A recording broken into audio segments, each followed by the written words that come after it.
Algoritma SVM. Setelah mempelajari bagian ini, Anda diharapkan telah mampu memahami pengertian SVM, menerapkan cara kerja linear SVM, menerapkan cara kerja nonlinear SVM, dan juga memahami karakteristik algoritma SVM. Agenda untuk pertemuan kali ini adalah pengertian SVM, linear SVM, nonlinear SVM, dan juga karakteristik SVM. Pengertian SVM. Pengertian support vector machine di sini ketika ada dua buah dataset yang terdiri dari kotak dan segitiga, kita diminta untuk menemukan hyperplane linear atau batas keputusan yang akan memisahkan data. Di sini ada satu garis B1 di mana ada satu kemungkinan solusi. Lalu ada B2 yang memisahkan antara data kotak hijau dengan data lingkaran putih sebagai kemungkinan solusi lainnya. Kemudian ada kemungkinan solusi yang lain yang sekiranya bisa menjadi batas.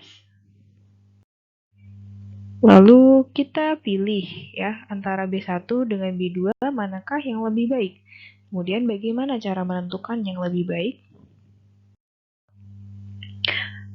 SVM di sini kita menentukan apa ada B2 di mana ada B21 dan B22, lalu ada B1 di mana ada B12 dan ada B11, di mana jarak antara B11 dan B12 dinyatakan sebagai margin. Di sini kita menemukan hyperplane untuk memaksimalkan margin di mana B1 dianggap lebih baik daripada B2 karena marginnya cenderung lebih besar. Lalu kita lihat bagaimana cara menentukannya. Di sini kita dapati di B1 itu ada persamaan yaitu vektor W dot vektor X plus B sama dengan 0. Di mana B12 sebagai vektor W dot vektor X plus B sama dengan min 1. Sedangkan untuk B11 dinyatakan sebagai vektor W dot vektor X plus B sama dengan 1. Nah, ini kita dapati fungsi f vektor X sebagai 1 dari 1 hingga min 1 jika vektor W dot vektor X plus B lebih besar dari sama dengan 1 dan min 1 jika vektor W dot vektor X plus B kurang dari sama dengan min 1. Margin dinyatakan sebagai 2 per magnitude dari vektor W. Linear S. Ini kita dapatkan linear model dari persamaan sebelumnya ya. Pembelajaran model sama dengan menentukan nilai vektor W dan B. Bagaimana cara menentukan vektor W dan B dari data training?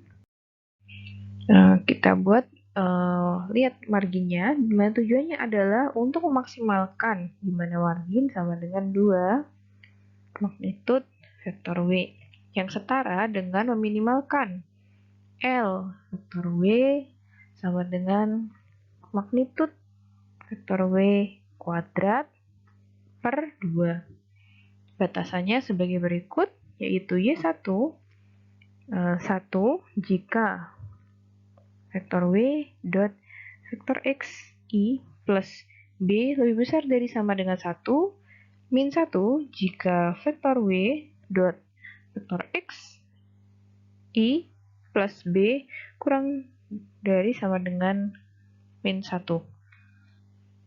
di mana Y1 kali vektor W dot X1 XI plus B lebih besar dari sama dengan 1, di mana I sama dengan 1, 2, dan seterusnya hingga N.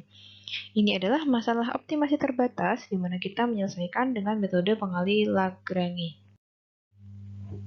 Nah, ini bagaimana kita menyelesaikannya? Kita dapatkan support vektor di mana lambdanya 65,5261 dan juga pada Y sama dengan 1 dan Y sama dengan min 1 di sini 65,5261. Lambda yang lain bernilai 0, jadi support vektor ini yang kita ambil sehingga kita memperoleh persamaan S1 S2 sebagai berikut. Ya. Nah, batas keputusan hanya bergantung pada support. Jika Anda memiliki kumpulan data dengan support vektor yang sama, batas keputusan tidak akan berubah. Jadi bagaimana cara mengklasifikasikan menggunakan SVM setelah vektor W dan B ditemukan? Diberikan catatan tes untuk X, Y. Ya, ini seperti fungsi vektor X, Y yang tadi. Nah, bagaimana jika masalahnya tidak dapat dipisahkan secara linear? Ya, di sini ada pencampuran dataset. Kita lingkari dataset yang sekiranya menjadi sebab tidak bisa dipisahkannya data. Lalu kita gunakan variable slack, di mana kita perlu meminimalkan LW sama dengan magnitude kuadrat vektor W plus per 2 plus C. Di sini jumlah dari N, I sama dengan 1, epsilon, K, I. Nah, ini gunakan batasan menurut pada di sini di I1 ini dikurangkan epsilon I dan min 1 ditambahkan epsilon I. Jika K adalah 1 atau 2, ini mengarah ke fungsi tujuan yang sama dengan SVM linear tetapi dengan kendala yang berbeda.